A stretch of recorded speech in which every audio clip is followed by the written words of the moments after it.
Oi, gente. Boa tarde. Agora vai. Só um minutinho.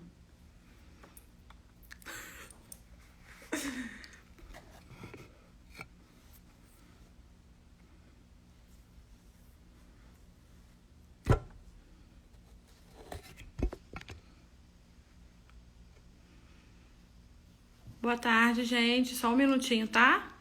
Aguardando a nossa convidada.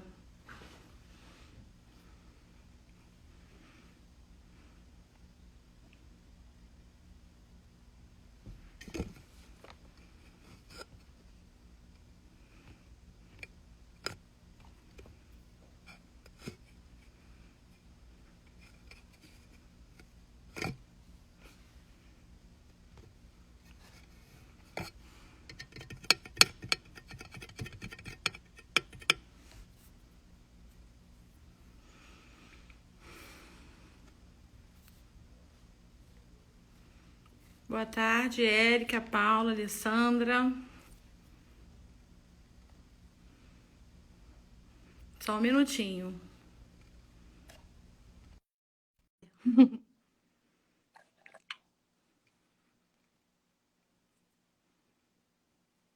Guardando a conexão. Foi, agora foi. Tudo bem? Tudo bom, Tatiana? E você? Tudo ótimo, tudo ótimo. Tá me ouvindo bem? Tá tudo perfeito. Podemos começar? Com certeza, com certeza. Primeiramente, boa tarde a todos, tá? Eu sou a Letícia, faço parte da Capemisa Social, da equipe da Capemisa Social, que é uma instituição sem fins lucrativos que atua no assessoramento técnico, político, administrativo e financeiro a 42 instituições a nível nacional, né? Hoje iremos realizar a live com o tema Como ficam os termos de fomento e colaboração do terceiro setor em tempos de Covid-19.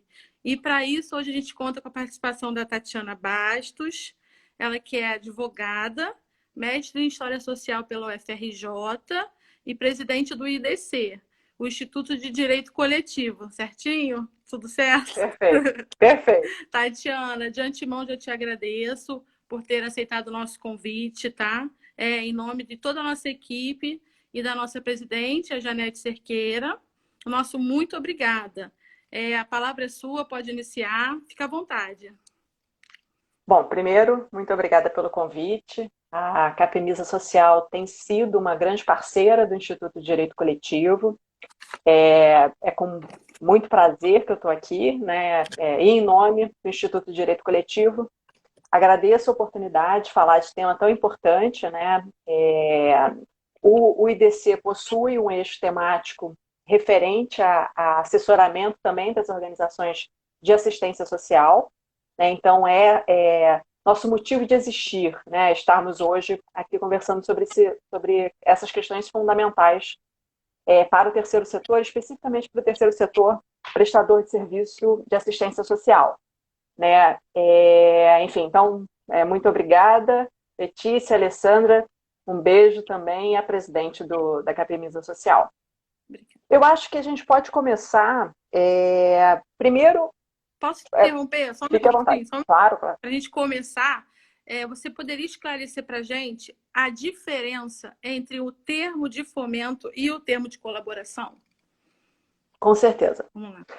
São três institutos, na verdade, que o marco regulatório do terceiro setor, a 3019, estabelece, né, claramente. O termo de fomento, o termo de parceria e o acordo de cooperação, né? Os dois primeiros, como requisito obrigatório, o repasse financeiro, né? E o acordo de cooperação é sem repasse financeiro. Os dois primeiros termos, tanto o termo de parceria quanto o termo de fomento, eles pressupõem, né, a finalidade público, a finalidade de interesse público e recíproco entre o poder público e a organização da sociedade civil. O primeiro, né, o termo de parceria, a ideia do projeto, né, a demanda do projeto, ela vem da iniciativa pública, né, então é o poder público que identifica uma necessidade ali a ser atendida e vai para o mercado das organizações da sociedade civil, seja por chamamento público, seja por contratação direta, que também existe essa possibilidade, buscar atender essa necessidade, né? Identificada pelo poder público. Já o termo de fomento, né, são as organizações da sociedade civil que identificam uma necessidade, né, uma necessidade, novamente, de finalidade pública e de interesse recíproco para que seja atendida. Então, são as OS6 que propõem ao poder público essa parceria.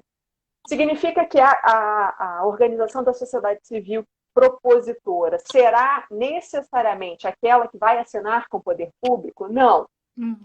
Pode, né, claro, mas isso não é um pré-requisito. A organização da sociedade civil pode identificar essa demanda, apresenta ao poder público e o poder público faz um chamamento, né, ou seja, uma livre concorrência, estabelecendo critérios objetivos, metas, indicadores, para enfim, né, para a candidatura de outras organizações da sociedade civil. Então, a diferença basicamente ambas têm necessariamente previsão financeira, né? Então, o poder público ele arca financeiramente com o custo, não necessariamente todo, mas arca, existe repasse financeiro. O acordo, o termo de colaboração, então a proposição é do poder público para as sociedades de terceiro setor, e o termo de fomento é o terceiro setor que identifica essa demanda e apresenta ao poder público que esse sim faz ou o chamamento ou a contratação direta. Ótimo, ótimo. Vamos lá então, é com você. Obrigada. Imagina. Bom, ambos os termos, os três termos, né, também o acordo de cooperação, são instrumentos jurídicos, né? Então, como todo e qualquer instrumento jurídico, pressupõe ali os elementos necessários para o desenvolvimento do objeto. Então, em tempos de pandemia, o que a gente tem é um momento de exceção, né? Então, a organização que tinha um termo de parceria, um termo de fomento assinado para, digamos, o acolhimento de 20 crianças. Com a pandemia, as crianças permanecem acolhidas, né? Entretanto, você potencialmente tem uma série de outras obrigações previstas. A entidade de acolhimento tinha que contratar X ingressos no teatro, né? Isso estava previsto de ser arcado com o instrumento. Necessariamente, tudo aquilo, né, que está previsto no instrumento, né, seja fomento ou de parceria, e que não pode ser realizado em decorrência da pandemia, né, em decorrência dos prestadores de serviços estarem fechados, enfim, né, a determinada prestação de serviço que seria feita na rua não poderá ser feita. Tudo que está previsto no orçamento, no termo de parceria, no plano de trabalho especificamente, né, com indicadores, e que não poderá ser feito em decorrência da pandemia, deve ser imediatamente comunicado, né, ao contratante, poder público, seja ele município, seja ele Estado, seja ele União também, que é um contratante também da assistência, pode ser contratante direto, demonstrando a impossibilidade de cumprimento. Se a impossibilidade for total, aí tem que ser analisado que tipo de obrigação que ali estava prevista, né? O caso do acolhimento é o que menos impacta, porque as crianças vão permanecer acolhidas de uma forma geral e a equipe precisará ser contratada, enfim. Mas digamos ou seja, há uma necessidade obrigatória de análise caso a caso, né? Mas digamos que uma prestação de serviço que seja feita na rua, né? Enfim, fazer pessoas com pessoas com deficiência, né, que precisa fazer reabilitação. A loja, a clínica de reabilitação, ela precisou necessariamente ficar fechada no período da pandemia, porque não poderia ter o contato com o público, né? Consequentemente, não foi possível prestar esse serviço que estava contratado, que estava acordado ali com o poder público. A primeira coisa é a comunicação com o poder público, né? A instrução a instrução objetiva dessa impossibilidade. Olha, o prédio fechou, existe uma norma no município que determina que todos os prédios comerciais precisam ficar fechados. Isso vai precisar ser instruído no processo. Porque eu sei que essa questão burocrática nem sempre é muito atrativa para as organizações do terceiro setor. A questão, só que o processo ele precisa contar a história do desenvolvimento daquele termo, né? Então, se aparece um louco, né, daqui a 3 anos, mas aqui não tá demonstrado, né, que não está demonstrado que aconteceu, porque não houve a prestação de serviço. Então, tudo precisa ser instruído no processo, né, comunicado ao processo e ao poder público. Aí, analisando esse caso de fechamento da clínica, né? Quais são os custos inerentes a essa prestação de serviço? A equipe, né?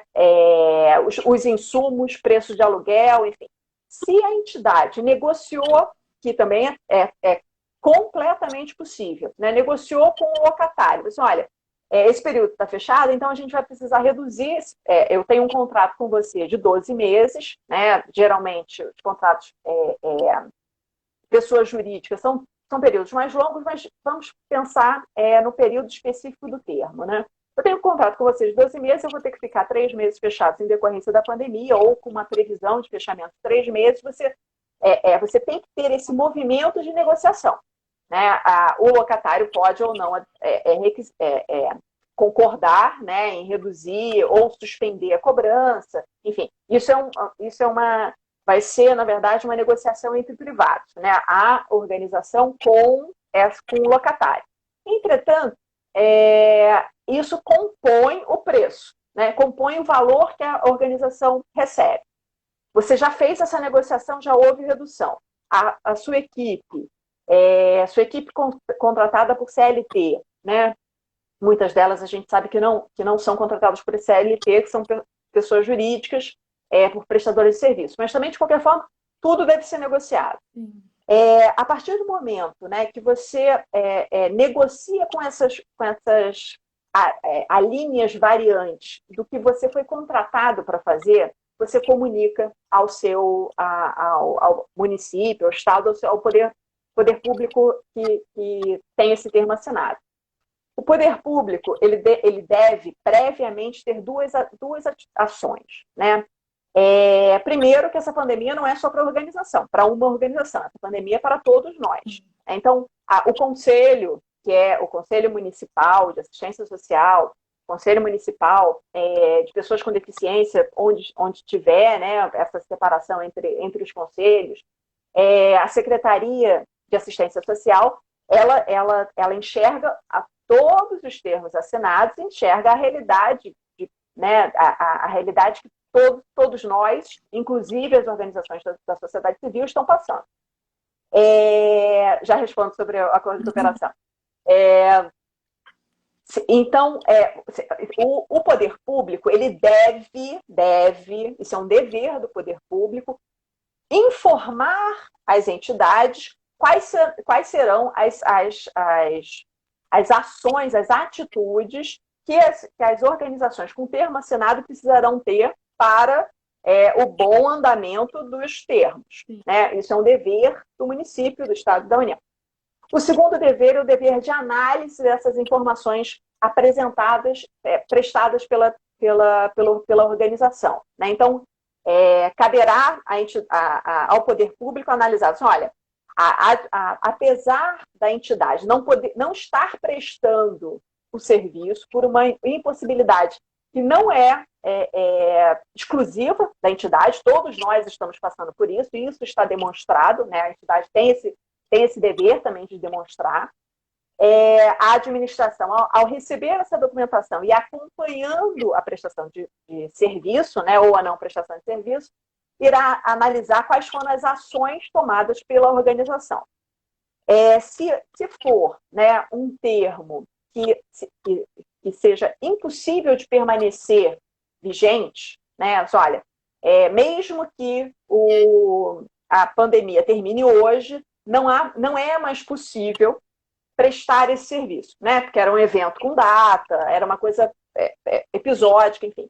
Aí, a partir dessa instrumentalização do processo, do que a organização já gastou, do que a organização negociou para reduzir valores, inclusive com os seus próprios funcionários, né? O governo federal acabou de renovar a possibilidade de suspensão de contrato de trabalho, redução de carga horária, tudo isso cabe também à organização do terceiro setor analisar quais são as variáveis da sua atuação, né?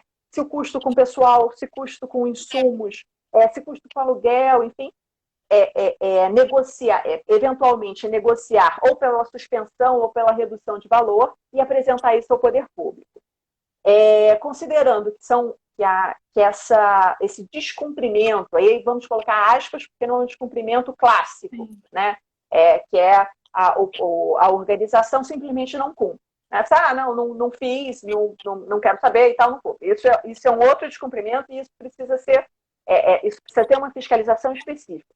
Nesse caso de pandemia, a gente está falando a entidade ela precisa instruir o processo, ou seja, ela precisa juntar esses esforços, né, de negociação, esses esforços de cumprimento do objeto, instruir o processo, e aí entra na fase da análise do poder público, né, e é uma análise que não pode ser, isso também é um dever do poder público, não pode ser pelo simples não cumprir o objeto, não vou pagar. O poder público, analisando esse cuidado, né, essa instrução que a organização teve para cumprir o objeto, apesar de não conseguir cumprir por força alheia a ela, né, isso não pode ser punido com a simples decisão do não pagamento em decorrência da não entrega, né? Eu tenho uma pergunta para te fazer, mas eu acho que cabe nesse meio.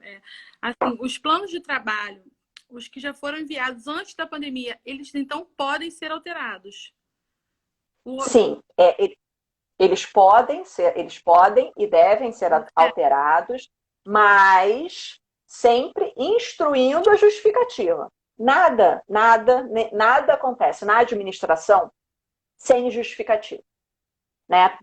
Então, você tem a organização do terceiro setor tem esse esforço de demonstrar a impossibilidade ou total ou parcial do cumprimento do objeto, né? E demonstrar também quais foram as alternativas pensadas e negociadas e desenvolvidas em diálogo. O objeto não muda. Não, o objeto em si não. Mas porque você tem muitas formas de entrega do objeto, né? E também, normalmente, os objetos eles são objetos mais amplos, né? Atendimento, ele não pormenoriza o como será feito o atendimento. Né? Então, no orçamento tem, por exemplo, o aluguel da casa, né? Da clínica, digamos. Mas isso não está no objeto. É possível que, ao invés do aluguel da clínica, isso seja revertido em uma outra forma? É possível, claro que sim. Vigência, meta, isso tudo pode ser alterado. Tudo pode ser alterado desde que tenha justificativa e seja instruído no processo. Não pode ser alterado porque eu decidi alterar. Né?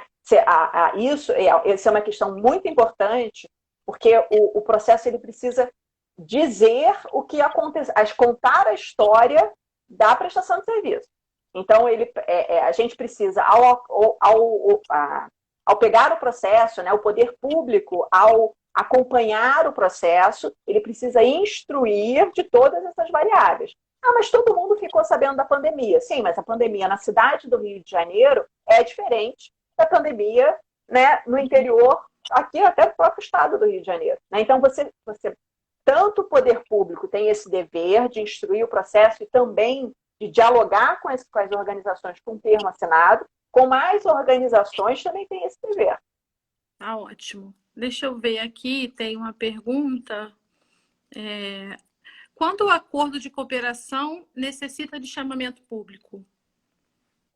Isso é uma questão bastante interessante. O acordo de cooperação, ele por si é não oneroso, né? Não tem recursos financeiros envolvidos, o que não significa que não possa ter obrigações das duas partes. Né? O poder público ele pode se obrigar, por exemplo, a ceder uma sala. Ele não vai dar dinheiro, né, para a organização, mas o poder público vai ceder aquele espaço para que seja desenvolvido determinado serviço com finalidade pública. A princípio, né, conforme a Constituição determina, né, a princípio tudo deve ser escolhido de forma democrática, que é, na sua representação pelo marco regulatório, chamamento público. Significa que todos os acordos de cooperação precisam passar por um chamamento público prévio? Não significa. Porque determinados acordos de cooperação, termos de colaboração ou de fomento, só podem ser estabelecidos com aquela determinada entidade, né? Seja por especialidade, seja porque o público atendido, seja porque naquela região somente aquela entidade atende aquele público, enfim, e aquele público o objetivo do poder público, né, de atuação da sua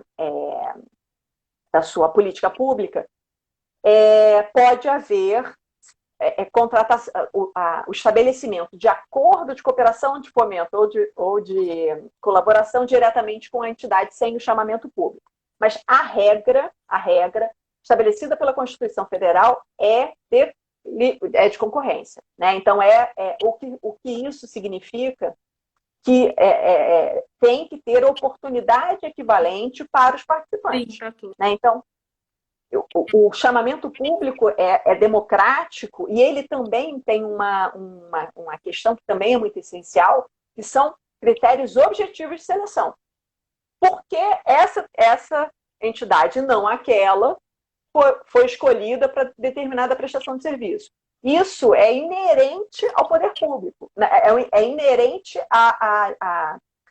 ao contato do privado, apesar de fazer prestador de serviço público, que é a organização do terceiro setor, ou de empresas, enfim, quando está em diálogo com o poder público. É o que a gente espera. Deixa eu ver aqui outra dúvida. Quais são as exigências para que uma organização da sociedade civil celebre uma parceria com o Estado? Bom, as exigências estabelecidas no marco regulatório, a regularidade da entidade, né? Sendo de assistência, precisa ter inscrição no Conselho Municipal de Assistência Social, né? E aí são as clássicas. A regularidade de certidões, enfim, estatuto registrado, e sendo essa contratação do Estado prevista em um chamamento, aí são os requisitos lá estabelecidos no próprio chamamento. Eu gosto sempre de ressaltar a importância dos critérios objetivos de seleção. Por exemplo, objetivos e equivalentes ao que se pretende contratar. Né? Você ter um chamamento público que exija, né, que a entidade tenha 10 anos de experiência naquela prestação de serviço é desproporcional ao objeto a ser contratado. Então, esse requisito, por exemplo, ele não seria válido. Né? Esse requisito de exigência de 10 anos naquela prestação de serviço. Todos os requisitos, todos os critérios, né, estabelecidos, seja pelo Estado, seja pelo município, seja pela União, eles devem ser critérios objetivos, claros e proporcionais ao que se quer, ao que se quer contratar. Por quê? Porque esse requisito, né, no meu exemplo, né, eu, Estado, só quero contratar com uma entidade que tem mais de 10 anos. Isso está diminuindo a quantidade de entidades que podem ser prestadoras de serviço. Isso pode ser uma forma de direcionamento do Estado para entidade A ou entidade B.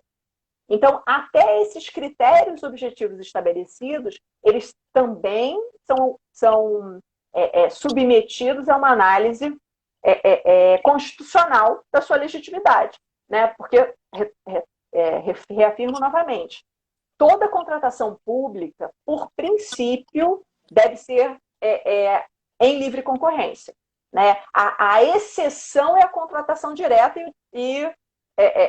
seja por inexigibilidade, seja por dispensa, enfim, a contratação sem outras entidades também pleitearem o estabelecimento de acordo com o poder público.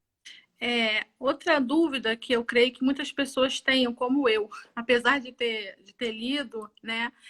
Você pode esclarecer para a gente a diferença entre o chamamento público e a licitação?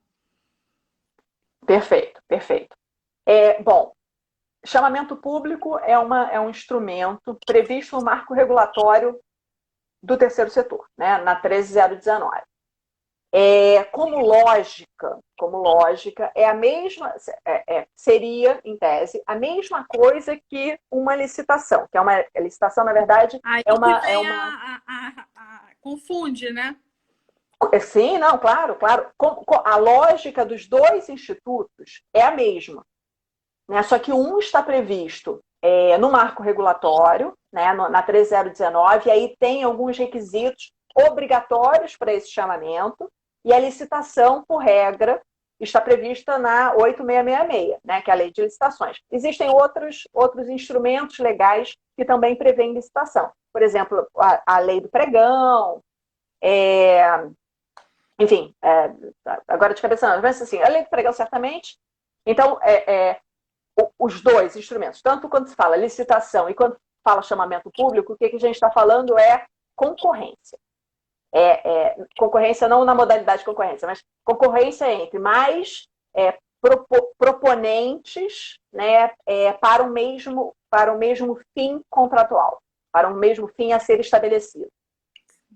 A Lei 8666 é uma legislação, é a base, na verdade, de toda a contratação, tanto da União, quanto do Estado, quanto de todos dos estados, como de todos os municípios. Só que a 8666 contrata de papel higiênico a obra, enfim, sim, né? Sim. Então, é uma lei generalista, né? É a grande lei de contratação do poder público, né? Agora o pregão, que é a menina dos olhos, mas então é uma lei generalista. Quando a gente está falando de chamamento público, a gente está falando de marco regulatório. Perfeito. Hoje a gente está aqui com bastantes perguntas. Vamos lá. Que prazer. Em época de pandemia, como estamos vivendo, muda alguma coisa na prestação de contas? E pegando um gancho nessa pergunta, eu tenho outra aqui. As instituições conseguem isenção de contas quando estabelece a parceria com o poder público pelo MIROSC? Falando de contas. Isenção de... Bom, vamos falar em a prestação de contas. Sim. Existe a prestação... Bom, só rebobinando um pouquinho. Tudo em administração pública precisa ser justificado, tá? Então, a prestação de contas definida no termo, né? Termo de fomento, termo de colaboração, ela define metas e resultados, necessariamente, né? Então, se aquelas metas e resultados eles não forem possíveis de serem cumpridos, né, há o dever do poder público de análise, né, dessa situação, mas há o dever, principalmente, da organização do terceiro setor de demonstrar essa impossibilidade de cumprir metas e resultados, né? Considerando isso, então, a prestação de contas vai ser coerente com que a organização teve esse dever aí de justificativa. Então, vai ser diferente? Claro que sim. Se ao final do termo, né, se no desenvolver do termo, no meio da pandemia, não foi possível cumprir as metas, né, isso vai ter que estar dentro do processo justificado. E também quais foram as negociações e as ferramentas realizadas pela organização com o objetivo de cumprir. Né? Quando esse descumprimento é alheio à entidade, né, aí o que se coloca em jogo, né, a variante pode receber integral ou não pode receber integral. Que é essa que é a grande questão. Mas ela não cumpriu o objetivo. Sim, aí esse que é o esforço da entidade. Ela não cumpriu o objetivo, mas tentou cumprir e instruiu o processo de todas as tentativas. E negociou com a sua equipe redução de horário, né, ou suspensão de contrato de trabalho, negociou, enfim. Né, fez todo aí, né? Fez esse dever de casa, né? Assim, apesar dele não ter cumprido o objeto integralmente, a organização ela não deixa de ter custo, né? Então, o poder público também tem um dever de manutenção, porque a prestação de serviço ali na ponta é de interesse público, né? Se a gente olhar friamente, não cumpriu, não paga, você impossibilita, mas você impossibilita a assistência social, né? E ninguém quer isso, o poder público não quer isso, a sociedade não quer e não pode não ter. Né? Então, apesar de alguns objetos, apesar de todos sabermos, né, que alguns objetos dos termos assinados não vão ser cumpridos na sua integralidade, isso não pode legalmente falando, principiologicamente falando, constitucionalmente falando, não pode representar um não pagamento integral. Né? Pode representar abatimento? Claro que pode. Claro que pode. Se a entidade, né, negociou redução de horário, negociou redução de aluguel, enfim, negociou a diminuição do custo, é claro que também é coerente que haja também uma redução desse repasse. É claro que sim. Mas o que não pode, principiologicamente falando, não ter repasse nenhum. Ótimo, perfeito. Eu esqueci outra pergunta. Eu tenho mais aqui, tem mais aqui. Perfeito, vamos lá. Uma organização da sociedade civil com sede em um município pode participar de um chamamento público para atuar em outro município? Não vejo problema nenhum. Qual que é no caso, o dever dessa organização? Né? Ela vai precisar pedir a inscrição no Conselho Municipal dessa cidade, né, que ela quer prestar serviço. Por quê? Cabe ao Conselho Municipal da cidade a fiscalização das entidades. Né? Uma entidade ela pode ter inscrição em mais de um município. Não existe impedimento para isso. Né? Mas existe, aí você está aqui, a entidade ela precisa demonstrar na sua requisição, né, de inscrição naquele município que ela presta serviço naquele município, ou que ela pretende prestar serviço naquele município.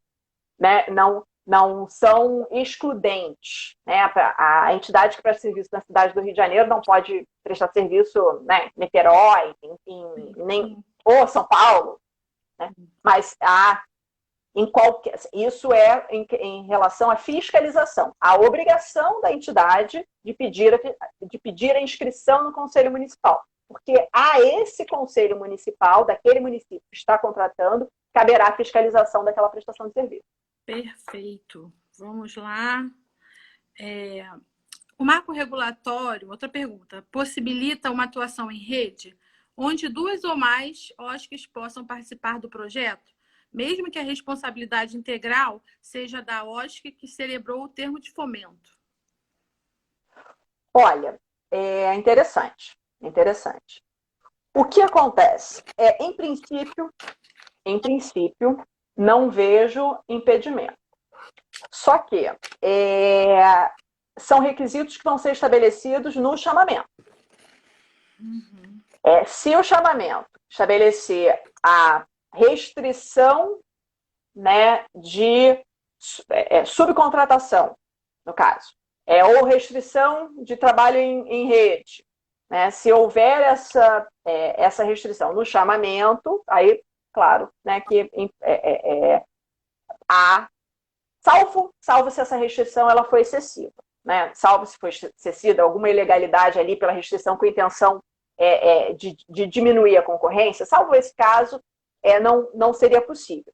Mas o trabalhar em rede, por isso que também é interessante, não pode significar subcontratação.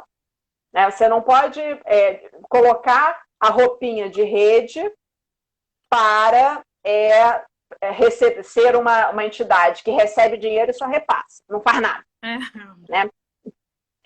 Né? Então, assim, isso vai totalmente em oposição ao marco regulatório. Né? O marco regulatório é prestação de contas, metas, resultados, entrega objetiva, né? É mensuração. Como é que você vai mensurar a entidade principal? Não faz nada, ela subcontrata tudo. Como é que você vai mensurar o trabalho dessa entidade principal?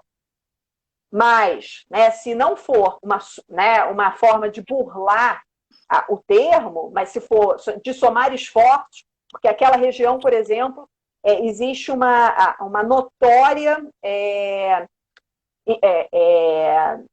ausência de personalidade jurídica nos coletivos. Né? Isso potencialmente é um grande impeditivo. Né?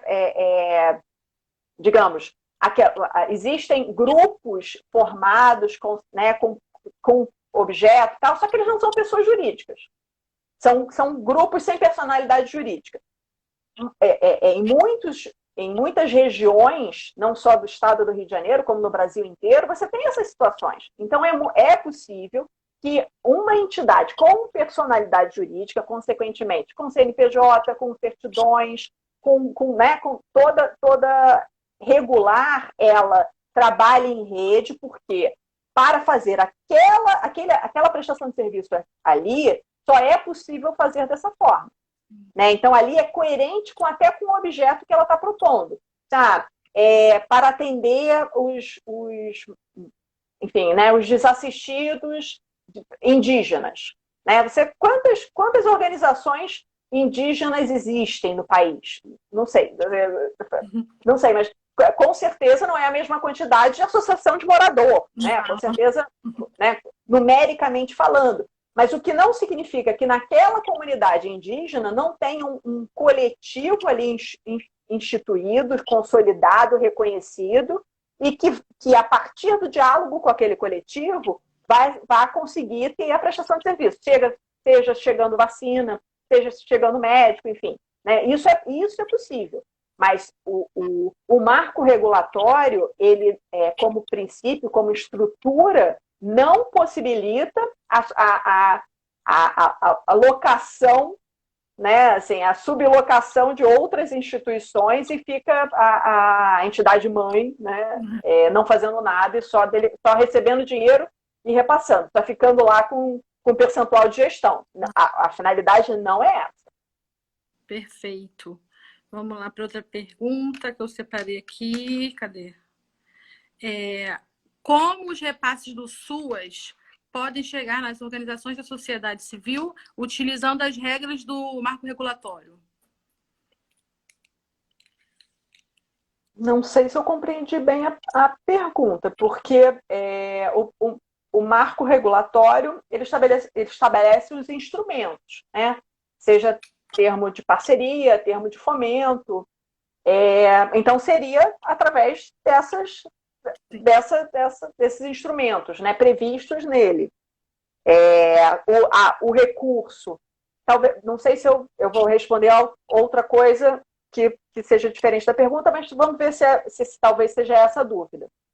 Existem algumas emendas parlamentares que se discute se o recurso pode ir direto para a organização, né? Se existe algum impedimento jurídico disso. Né? O determinado parlamentar aprova a emenda e encaminha diretamente para a entidade. Eu acompanhei algumas discussões nos últimos anos, né, no sentido de que essa emenda parlamentar, apesar de direcionar para determinada entidade, né, no motivo, na justificativa de aprovação, né, esse recurso ele não poderia ir diretamente para a entidade. Explico por quê. Primeiro, pela própria forma de fiscalização de utilização desse recurso. Né? O parlamentar ele não se tornaria, né, essa emenda parlamentar federal, se fosse nessa lógica, você estaria trazendo todo o instrumento fiscalizatório da União. Tribunal de Contas da União, Controladoria Geral da União, Advocacia Geral da União. Né? Então você traz toda esse estofo fiscalizatório. Né? Então, qual que é a opção utilizada nesses últimos anos? Esse recurso, ele na aprovação do recurso, né? Ele é repassado para o município ou o Estado também, né? E o Estado faz esse termo de fomento ou termo de parceria. Né? Então, a relação entre esse recurso vindo da emenda, esse recurso vindo da União, enfim, é município, organização social. Não sei se eu respondi, mas isso é uma questão que ainda se tem discussão. Vamos lá. Eu separei aqui um trechinho que diz: o marco regulatório tem cláusulas essenciais dos instrumentos de parceria e as formas de avaliação e monitoramento, o que proporciona mais transparência, participação e controle. Você pode comentar para a gente essas formas de avaliação e monitoramento, né, para chegar a essa transparência? Perfeito. Excelente. Bom, o marco regulatório ele foi bastante revolucionário no sentido da relação entre a sociedade e o poder público.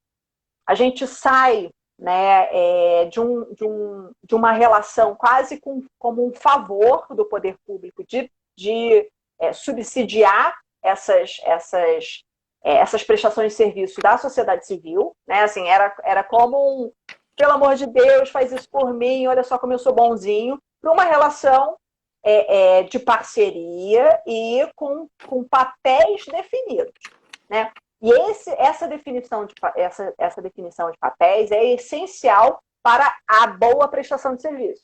Então, quando você tem um plano de trabalho que estabelece concretamente quais são as metas e resultados esperados desse termo, isso possibilita que você acompanhe, né? Sem indicação, né? Sem indicador, né? Sem índice, sem meta, você não tem como mensurar se aquilo que foi contratado originalmente foi entregue ou não, né? Então, o fato do marco regulatório estabelecer que todo plano de trabalho, seja ele por chamamento público, seja ele por contratação direta, por termo assinado, né, sem ser por chamamento público, todo plano de trabalho precisa ter metas e resultados previstos.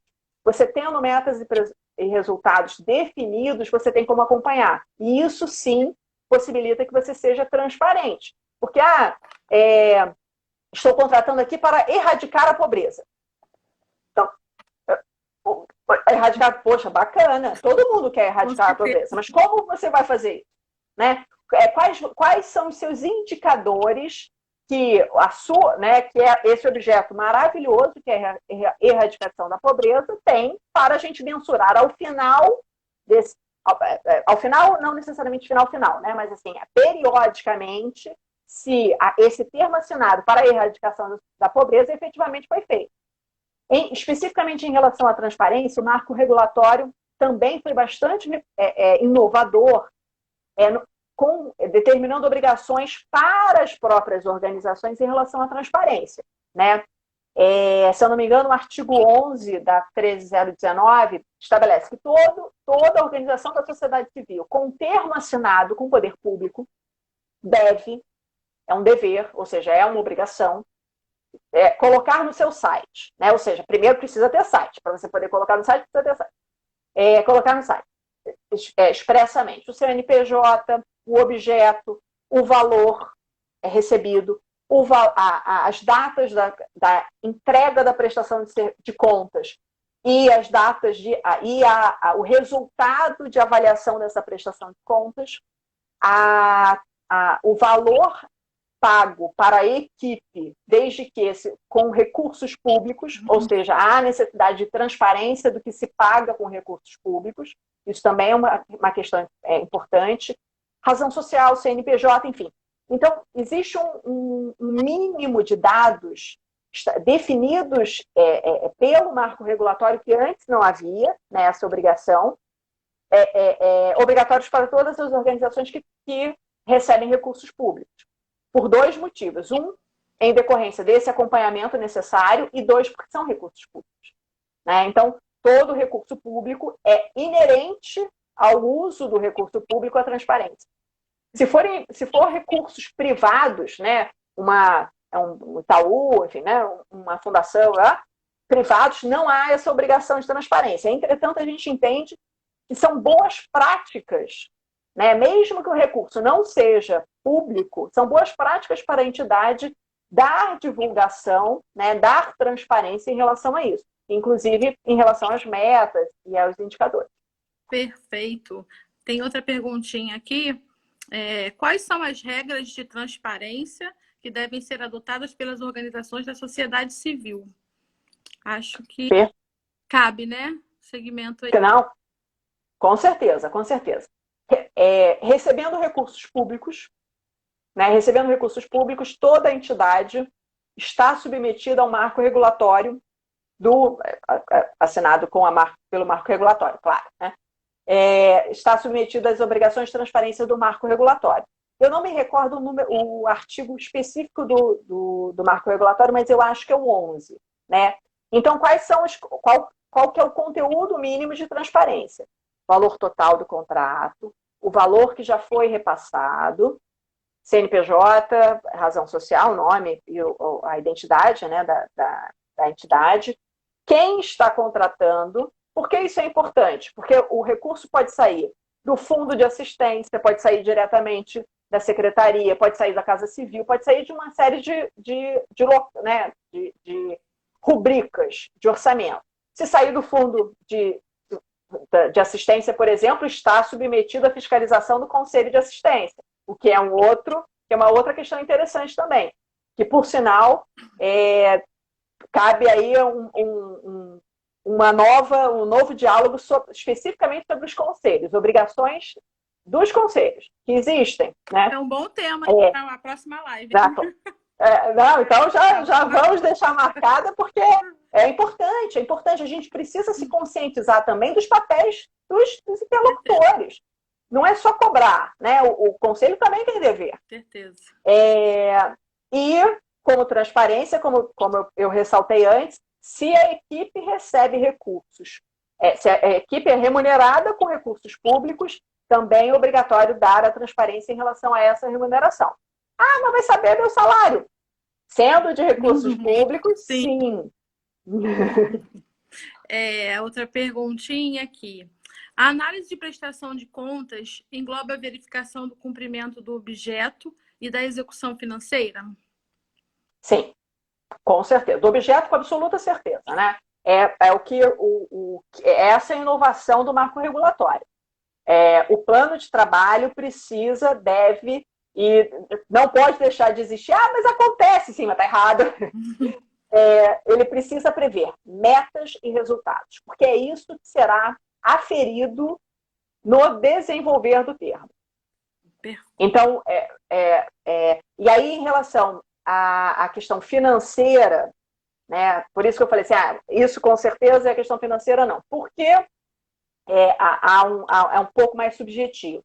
Porque ao longo da sua execução, porque a entidade ela apresenta um orçamento, né, ou ela se submete ao orçamento apresentado pelo Poder Público, que tem linhas. Olha, eu vou gastar tanto de aluguel, de carro, tanto de blá, blá, blá, né? Tem aquelas rubricas, né?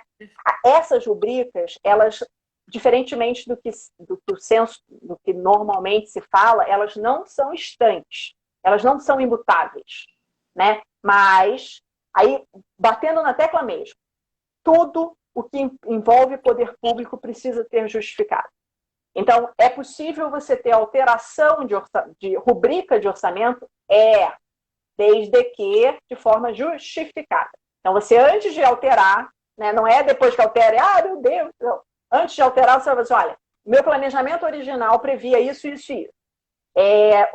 Há uma necessidade de reformulação por isso, isso e isso. Né? Você justificou. Sim. E aí você indica de onde está saindo para onde está indo. E cabe ao poder público, contratante, aprovar. Então, você não pode alterar o orçamento porque você quis.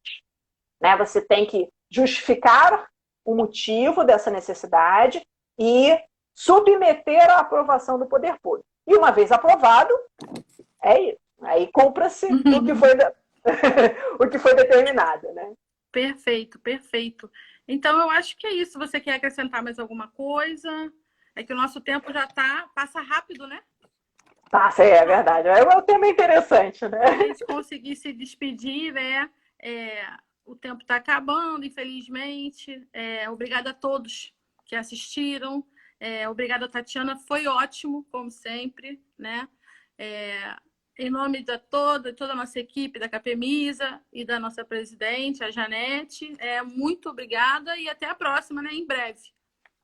Tá ótimo, tá ótimo. Eu, em nome do Instituto de Direito Coletivo, eu agradeço o convite, agradeço essa parceria que se consolida a cada dia, né, com a Capemisa Social. Para a gente somar forças, né, chegar ao nosso objetivo comum, que é fortalecer esse terceiro setor na área de assistência. Eu acho que as duas instituições atuam com essa finalidade. Coloco o Instituto de Direito Coletivo à disposição, né, e convido a todos a conhecer a plataforma itransparente.org, que é a plataforma do Instituto de Direito Coletivo, para dar transparência, né, agregar os dados das organizações com termo assinado na região metropolitana do estado do Rio de Janeiro e também dar ferramentas para que essas entidades cumpram as obrigações de transparência previstas no marco regulatório. Então, convido a todos para conhecer, www.transparente.org. Será por favor, né, naveguem, olha, fiquem à vontade. Achei ótimo, esqueceu tal. Não, estamos aguardando as manifestações, os elogios, né, as críticas também, claro, sempre também muito bem-vindas. E, mais uma vez, agradeço o convite e nos coloco à disposição para novos diálogos, se assim vocês entenderem como importante. Muito obrigada, Tatiana. Boa tarde a todos. Estamos juntas aí. Obrigada, gente. Com certeza, com certeza. Muito obrigada. Tchau.